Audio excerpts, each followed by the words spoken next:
Minimum 200 250 ভোটের অধিকার যেভাবে করা দরকার সেভাবে করতে পারে সহায়তা করি।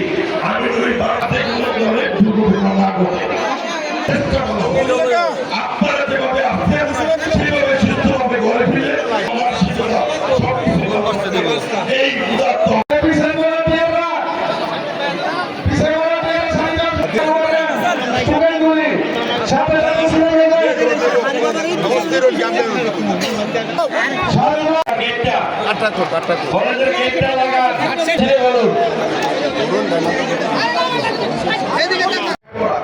আমার দ্বারা হয়তো সম্ভব হবে।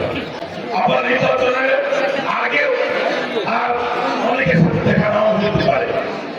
আমি বলবো যে বিএনপি গণতান্ত্রিক রাজনৈতিক দল, গণতন্ত্রের জন্য, মানুষের ভোটের অধিকারের জন্য আপনার যতবারই এই দেশে